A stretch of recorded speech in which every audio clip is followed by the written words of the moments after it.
नमस्कार. कोल्हापूर जिल्ह्यातील चंदगड या ठिकाणी असलेल्या दौलत सहकारी साखर कारखान्याच्या कामगारांचं आंदोलन कोल्हापूर जिल्ह्यामध्ये जोरदारपणे चालू आहे. या कारखान्याला आधी CITUच्या वतीनं प्राध्यापक सुभाष जाधव हे पाहत होते. त्यांच्या आकस्मिक निधनानंतर ही जबाबदारी डॉक्टर उदय नारकर यांच्यावर देण्यात आली. डॉक्टर उदय नारकर गेली 2 महिने या कारखान्याच्या कामगारांच्या आंदोलनामध्ये सहभागी आहेत आणि त्यांच्या रास्ता मागण्यासाठी ते प्रयत्न करीत आहेत. या परिस्थितीमध्ये त्या कारखान्याचे मालक यांनी काही गुंडांना हाताशी धरून त्यांना धमकी देण्यासाठी फोन केला आणि एका गुंडांनी त्यांना फोन करून जीवे ठार मारण्याची धमकी दिली.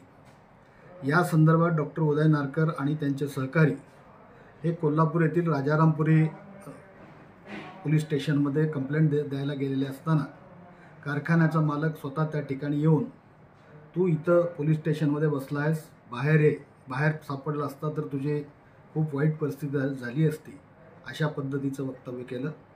यामुळे कामगार चळवळीवर आणि विशेषतः सामाजिक चळवळीवर मोठा आघात झालेला आहे. त्या ठिकाणी उपस्थित असणाऱ्या पोलिसांनी त्याच्यावर काही कारवाई केली नाही. या संदर्भात कोल्हापूर येथील इंडिया ब्लॉकच्या नेतृत्वाने, CITUच्या नेतृत्वाने आणि तिथल्या मार्क्सवादी कम्युनिस्ट पक्षाच्या नेतृत्वाने पाठपुरावा करून माननीय जिल्हाधिकारी यांना निवेदन सादर केलेले आहे.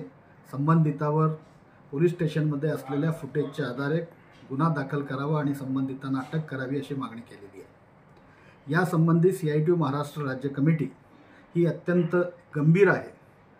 5 नोव्हेंबर रोजी कोल्हापूर येथे तिथल्या सर्व कार्यकर्त्यांची बैठक घेण्यात आली आणि त्या बैठकीमध्ये निर्णय करण्यात आला की एक नोटीस ताबडतोबीनं माननीय जिल्हाधिकारीमार्फत तिथल्या पोलीस आयुक्तांना आणि पोलीस अधिकाऱ्यांना द्यावी आणि त्या ठिकाणी जर 9 तारखेपर्यंत कारवाई झाली नाही तर 10 तारखेला मार्क्सवादी कम्युनिस्ट पक्षाच्या नेतृत्वात सेटू, किसान सभा, DYFI, SFI, शेतमजूर संघटना आणि जनवादी महिला संघटना या सर्व संघटना आणि त्याचबरोबर इंडिया ब्लॉकचे सगळे घटक आणि त्या ठिकाणचे सामाजिक आणि सांस्कृतिक चळवळीमधील सर्व नेते आणि कार्यकर्ते यांचं एक मोर्चा माननीय जिल्हाधिकारी कोल्हापूर यांच्या कार्यालयावर काढावा आणि त्या ठिकाणी जोपर्यंत गुन्हा दाखल करण्यात येणार नाही तोपर्यंत त्या ठिकाणाहून ठिय्या आंदोलन उठवलं जाणार नाही अशी भूमिका घेण्यात आलेली आहे. मी कोल्हापूरच्या सर्व सुज्ञ नागरिकांना, विशेषतः जनचळवळीतील सर्व कार्यकर्त्यांना, नेत्यांना, वर्गीय संघटनांच्या नेतृत्वाला आणि कार्यकर्त्यांना आव्हान करतो, या मोर्चामध्ये प्रचंड मोठ्या संख्येनं आपण सामील व्हावं.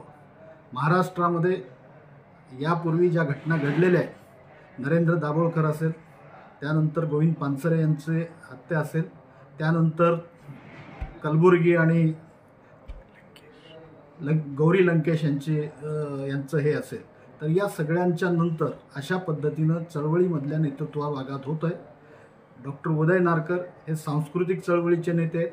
डॉक्टर उदय नारकर हे राजकीय पक्षाचे नेते आहेत आणि कोल्हापूर परिसरामध्ये डावी चळवळ त्या ठिकाणी कायम ठेवण्यासाठी सध्या ते आघाडीचं नेतृत्व करतात. म्हणून त्यांचं संरक्षण झालं पाहिजे आणि दोषींवर, गुंडांवर कारवाई झाली पाहिजे. यासाठी आपण सर्वांनी याच्यामध्ये सहभागी व्हावं असं आवाहन मी करतोय.